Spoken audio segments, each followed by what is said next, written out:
And our apologies, folks, for the interruption in our stream as Richie Barella hits a double down the right field line to lead off the bottom of the 7th inning here, as he's 2 for 3 on the night. And that'll bring up Michael Ludwig out of Wake Forest.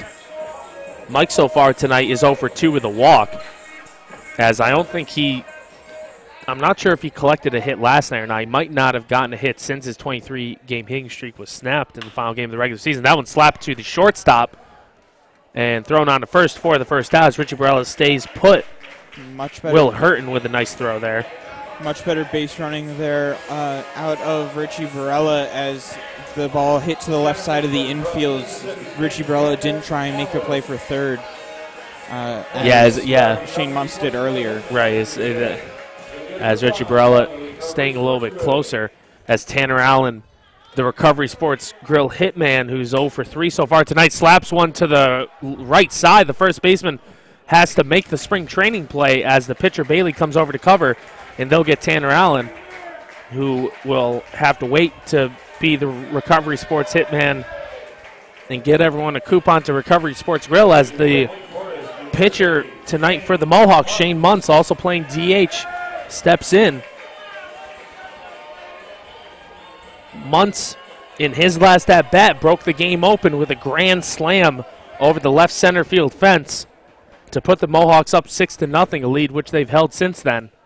As that pitch misses and gets away, but Richie Barella stays at third base as that play, that ground out by Tanner Allen, moved him over to third.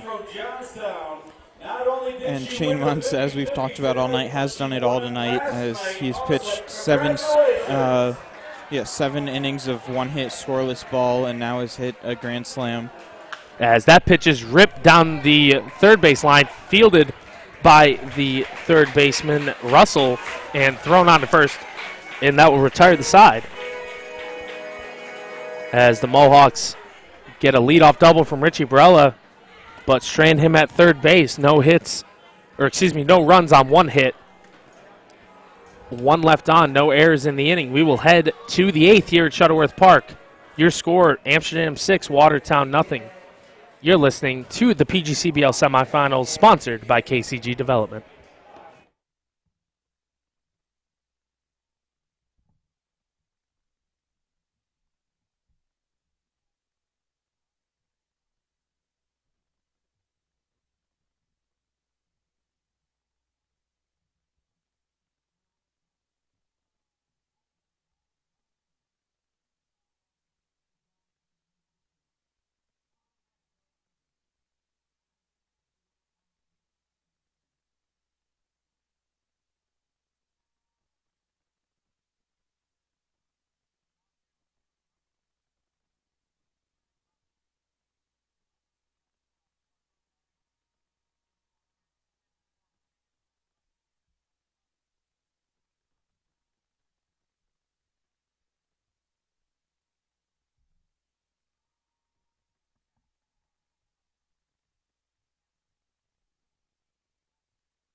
Shane Muntz went 7 innings of scoreless ball. He only gave up 1 hit, and he hit 2 batters, no walks.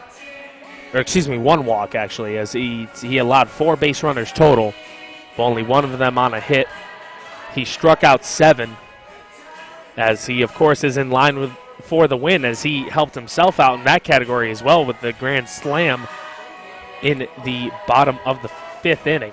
Yeah, only 1 base runner reached second base against Shane Muntz in the first 7 innings. That was Julian Courage in the 6th inning after back-to-back, a hit by pitch and a walk, and that's the only way the Rapids, the top scoring offense in the PGCBL this season. And I think a big reason that they haven't been able to scratch across any runs is that they haven't been able to take any pitches deep. We've seen them hit a lot of fly balls. I think as a team they hit a lot of fly balls, and that's the reason they have a lot of home runs. But even with a hitter-friendly ballpark like Shuttleworth Park, it's weird configurations, but they just haven't found pitches to drive. All of them have just been lofty punches in the air. Shane Muntz has trusted his fielders and collected 7 strikeouts en route to 7 scoreless innings as Dale Stanovich out of Marshall University is on here to pitch for the Mohawks. Lefty out of Amsterdam, New York.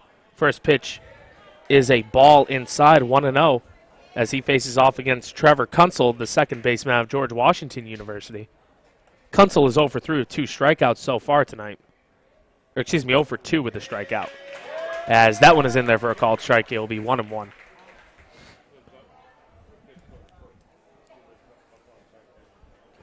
As Amsterdam looks to put away Watertown and have a chance to clinch as that one is lifted down the left field line, and that will hit off the wall, fielded by Jake Hammond, and he will overrun it, as that will allow Kunsel to slide into second with a leadoff double, as that's the first extra base hit and only second hit overall for Watertown. And the laser by Jake Hammond in after a misplay in left field made it closer than it probably should have been, as it was a laser deep, accurate throw in from left field corner. Yes, Samuel Neal out of the Case Western Reserve steps in. The center fielder, left-handed hitter, will face Stanovich as that one misses off the play. It'll be 1-0. Stanovich has been innings eater all season for the Mohawks. He has 15 appearances, 20 innings pitched, and 15 hits and 15 runs against, 12 of them earned. As the 1-0 is slapped foul down the left field line, 1-1. So a whip around 2 walks plus hits per inning pitched. He has 15 hits and 16 walks in 20 innings. I guess that's closer to 1.5 there as I do my math in my head. Yeah. Can't win them all. As the 1-1 from Stanovich is cut on and missed. Nice curveball there from the Marshall Thundering Herdsman. And it's 1-2. As we also want to make a quick sponsor plug here. Give thanks to Southside Square, first Bourbon Wine and Liquors. We also have Pleasant Cleaners and Dom Addy's Deli. As that pitch misses off the plate, it will be 2-2. Joe Genord does remain in at catcher, even with Shane Muntz no longer in the game pitching. Yeah, I'm sure Shane has done more than enough for Coach Keith Griffin, and he definitely doesn't want to run him out there and have him have a chance of getting hurt, as that curveball misses high, and it will now be 3-2 to Neal. Joe did a great job trying to frame the pitch there, and he fooled the Amsterdam crowd, but didn't fool the umpire. As Neal at the plate is 0 for 2 so far, he popped out and grounded out. As Stanovich sets the 3-2, misses low and away, and that will give Watertown runners on first and second with nobody out here, and the top of the order coming up. Yeah, that's something you don't want to do against the bottom of the order, as unlike Coach Griffin putting Elvis Peralta Jr. at the bottom of the order, even though he's a pretty good contact hitter. And now we'll see Coach Keith Griffin make a mound visit, and we have Mohawks warming up in the pen. Makes you wonder if there will be a quick trigger finger here by Griff, or if he'll just try to calm down Stanovich. I think it will probably be the latter. And he'll try and see if Stanovich can at least get an out or two here in the top of the 8th, as they only need 6 outs. They if you think about it now, they only need 6 outs, and they have 6 runs as a lead to work with. So you can trade a run for an out every time. Well, Not you quite. can trade. Yeah, you can trade 5 runs for 5 outs, and then you need to buckle up and get the 6th. sorry to say. But certainly a cushion for the Mohawks.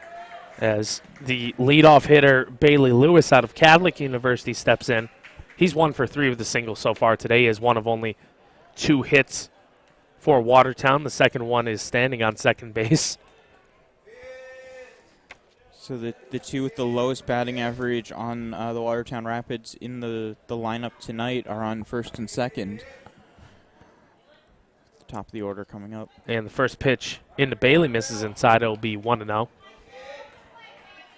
I'm curious to see if Stanovich stays in at DH as well. I think Muntz is still Muntz is still in there. Danovich could swing the bat, but I think Shane will stay in there as he does not need to leave if he's taken out a pitcher. He is allowed to stay in there at DH if you start him at DH. As that one misses low, it'll be 2-0. The difference is if you have a pitcher in a different DH, then you have the pitcher bat, then you lose the DH, and then you have to use then it becomes the National League rules where the pitcher has a spot in the lineup.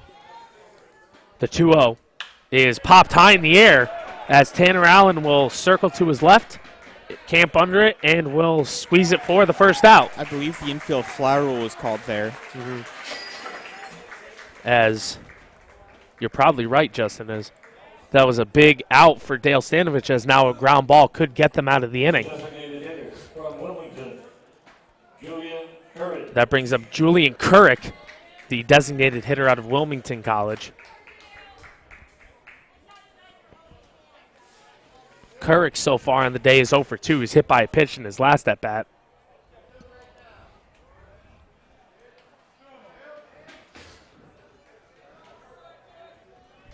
As night has fallen, and we certainly do need the lights now. Yeah, it is certainly dark out here, as that one is in the dirt. Nice stop there by Genord. Genord all night has been great at keeping the ball in front of him behind the plate. Yeah, as we've seen, Joe is a solid catcher, but I think he's probably a better maybe first baseman. As it's still 2-1 in Jamestown right now in the bottom of the 7th. As that pitch catches the outside corner, it'll be 1-1 now to Couric.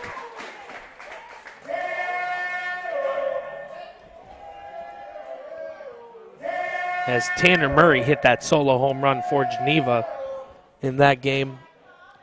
Alex O'Donnell smacked an RBI ground out, and Brandon Nania had the RBI single for Jamestown that gave them the 2 runs. So Stanovich now with the advantage ahead 1-2 here against Couric as you mentioned, if he coaxes a ground ball here, he can get out of the inning potentially.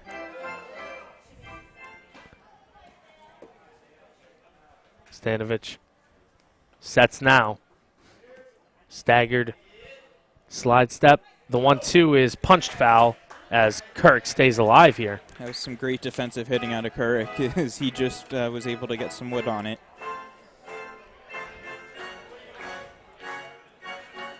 As we don't have a huge crowd here, as it is still a weeknight, Thursday night here, August 2nd.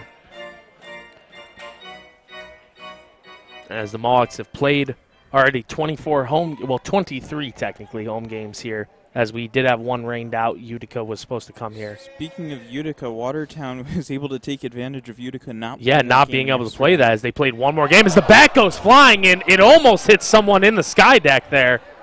Luckily, it went to the left of them. As he has Couric at the play if he wants his bat back. As that one went, now, I've seen some bats go flying, but usually it's on the foul territory. Usually they don't make it into the crowd. And I believe that's the one spot where netting doesn't exist, because there's netting on the sky deck, but not on the stairs. Yeah, but not on the stairs. So it hit right up midway up on the sky deck, and he struck out on the play too. So that was the second out. As I didn't even notice that. I thought he fouled it off, but only the bat went flying. The ball was squarely in Genord's glove. As the pitch here is grounded into the hole as Elvis Peralta Jr. tries to make the throw to first. Foscue there should have been calling 3-3-3. They had the force at third, and Peralta tried to make the throw, and that was just an ill-advised play. He could have thrown it away. Yeah, I don't know if Foscue was over there that will be cover the bag. Yeah, that will be a hit for Russell. That was out of Stony Brook, as the left fielder Nick Bosca out of Rhodes University comes up to the plate. Yeah, I'm not sure what everyone was thinking there. Foscue should have been yelling 3-3-3, or even Tanner Allen 2-2-2. There gets a little bit worse because if he makes that turn and throws it into right center field, that's way worse, as that one is in the dirt, stopped by Genord. 1-0 here as that ball almost goes over Stanovich's head. I think the Mohawks are probably a little bit rattled by how far that bat went. Yeah, it's his first pitch into Russell, he was swinging. And it was a grounder in the hole. I mean, that's a base hit, but Peralta had a chance to, it would be an extraordinary play, as that one is cut on and missed by the 4-hitter Bosca. And I don't think we'd even be having this conversation if Peralta had just pocketed that ball, as he probably should have if he didn't have the play at third. Yeah, if he wasn't willing to try and flip that ball there, it just isn't a good throw. That one bounces a couple feet in front of the plate. Genord has to smother it. And it's 2-1 now from Stanovich, as Dale has put himself into a jam here. Mohawks still up 6-0, but a home run here with the team that leads the league in home runs makes it 6-4. As that one misses low and inside, it'll be 3-1. So Stanovich still has to pick and choose his pitches closely here. And now he's one pitch away from walking in Watertown's first run of the game. As Stanovich sets, deals the 3-1. That one catches the inside corner. It'll be 3-2 now to Bosma. The merry-go-round will be in motion. Stanovich has played with fire all inning, and we'll see if he's able to quench it here. Yeah, bases loaded. The 3-2 is cut on and missed. Genord flips it behind his back for extra flair, and the Mohawks are out of the inning. Mohawks are now 3 outs away from going up 1-0 in this series. As in that inning, there were no runs on 2 hits. No errors, as the Mohawks strand 3 on the base paths on Watertown, the Watertown Rapids strand 3 on the base paths, as we will head to the bottom of the 8th inning here at Shuttleworth Park. Amsterdam up 6-0 over the Watertown Rapids. You are listening to the Amsterdam Mohawks broadcast network here on YouTube Live.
Joe Genord will lead off the bottom of the 8th inning here. He's behind the plate tonight for the Mohawks.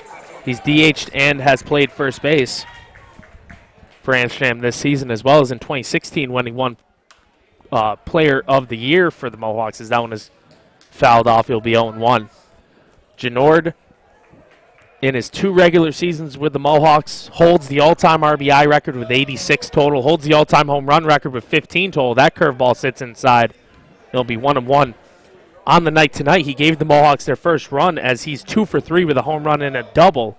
That was a solo homer, as that one is lifted deep into right field, and he will flip the bat and watch it sail over the wall. 2 home runs on the night for Joe Genord. Spots the Mohawks their second straight 7-0 lead in 2 games. As Genord crosses home plate, his second solo home run of the night. I think he wants a second ring. I think he would want a second ring too, and that's now double digits home runs for him in between the regular season and the playoffs. As that was off new pitcher Kurt Risland. Yeah, including the regular season, he has 10 home runs now. And 40, as that one is flown into center field. Coming on is the center fielder, Neal, who can't make the catch. As that one drops in for a base hit as Foscue collects his first hit of the day. He was 0 for 2 with a walk before that. So Justin Foscue on Mississippi State collects a hit.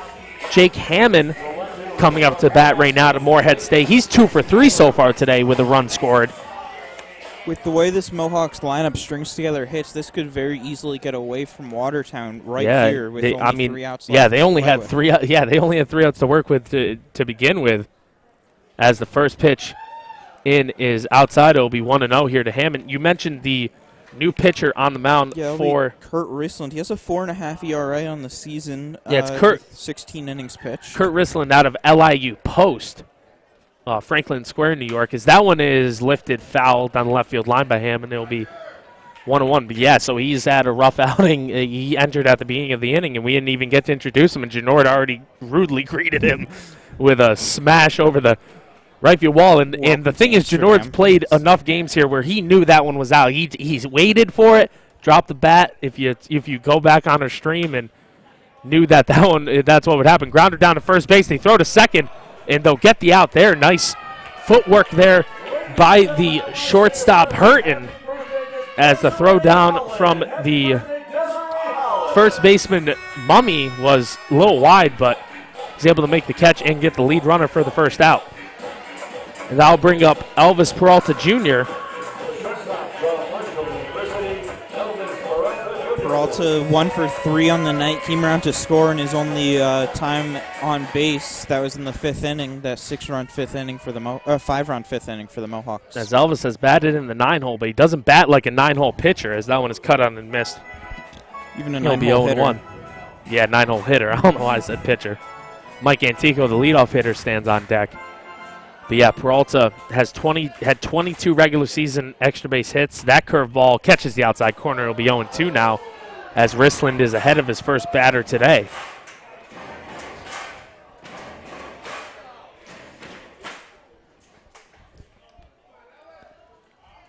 The 0-2 to Peralta Jr. misses inside. It will be 1-2. If you're still with us, thank you for joining us for Game 1 here, the PGCBL semifinals. Mohawks up 7-0, bottom of the 8th inning. 3 outs away from securing Game 1 against the Watertown Rapids, as they would head to Watertown tomorrow with a chance to clinch a spot in the PGCBL finals. And if necessary, we will return here on Saturday for Game 3. Yep, they would have to, whoever first team to 2 wins in this series will take it and move on. As that curveball is cut on and missed by Peralta Jr., and he is down with the second out. Elvis all season has been victim of a strikeout. He constantly strikes out, but trades strikeouts for extra base hits every once in a while, and those extra base hits are what has kept him so consistently in the lineup, along with consistent defense. Yeah, Peralta Jr. has a high quality of at-bats, but it seems like a lot of his outs just end up being on the swing and misses. That pitch misses away to Antico. It's 1-0. Mike Antico out of St. John's, 0 for 4 tonight after putting up a 3-4-5 night last night, as that pitch is fouled right off by Antico. I swear you would have caught that one. If that one actually, that would be a cool one to see on the stream. I wonder if you guys saw that, how that foul ball came back. You probably saw a hit right into the netting there. That was pretty cool. I would have barehanded that one. Don't worry. I would have protected you. And the 1-1 curveball in there for a called strike. Going on the pitch was Hammond, and he's in there safely, so he gives Antico a runner in scoring position here with 2 outs. As Hammond has shown his speed on the base paths, especially since his injury. As he's come back, he's hit well, he's ran well, overall great athlete. The 1-2 to Antico, that curveball is in there for a called strike 3. As that will end the 8th inning, as we will head to the 9th here at Shuttleworth Park. Mohawks up 7-0. You are listening to the Amsterdam Mohawks Broadcast Network here on YouTube Live.